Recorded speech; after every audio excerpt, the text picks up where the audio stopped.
បាទជំរាបសួរពុកម៉ែបងប្អូនប្រជាកសិករយើងបាទមិនថាតែនៅក្នុងខេត្តព្រះវិហារបាទ25ខេត្តក្រុងបាទពុកម៉ែបងប្អូនហើយឥឡូវនេះអ្វីដែលសំខាន់នោះគឺខ្ញុំបានមកដល់ស្រុកជ័យសែនបាទនៅក្នុងខេត្តព្រះវិហារតែម្ដងអញ្ចឹងទេសូមជំរាបបញ្ជាក់ជូនដល់ពុកម៉ែបងប្អូនយើងថាដំណាំដំឡូងមីនេះបាទមានអាយុត្រឹមតែ4ខែទេប៉ុន្តែ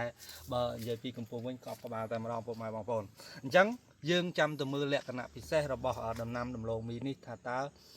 ការប្រើប្រាស់ជាមួយនឹងជីសរីរាង្គត្រីកោណទ្របបាតកប់នគលនេះតើវាមានលក្ខណៈពិសេសបែបណាបាទអញ្ចឹងយើងទៅមើលទាំងអស់គ្នាបាទជឿ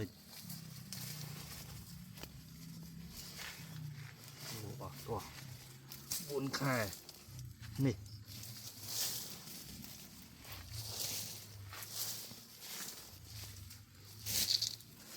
មើលច្រើនមែនតើពុកម៉ែបងប្អូននេះខាងនេះច្រើនអានេះក៏ច្រើនដែរជីកឲ្យដល់ចុងនោះមិនដឹងជាច្រើនប្រហែលយ៉ាងណាទេពុកម៉ែបងប្អូនបាទដូចឃើញស្រាប់ហើយពុកម៉ែបងប្អូនអ្វីដែលរឹតតែពិសេសទៅទៀតនោះការកាយដីដោយដៃទទេនេះគឺមានលក្ខណៈធូរទន់អត់រឹងទេពុកម៉ែបងប្អូនប្រើប្រាស់ជីសរីរាង្គត្រីកោណទៅបាទឃើញថាដីធូរផុសមួយមុខហើយសម្រួលដល់ពេលហាស់ដីឲ្យកាន់តែគេថាល្អប្រសើរខ្លាំងមែនទែនពុកម៉ែបងប្អូន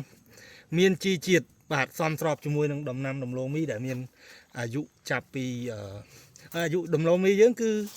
9ខែទៅ11 12ខែហ្នឹងគឺយើងពេញប្រមូលផលហើយគឺសមស្របមែនតើជាមួយនឹងជីសរីរាង្គត្រីកោណតែម្ដងបាទ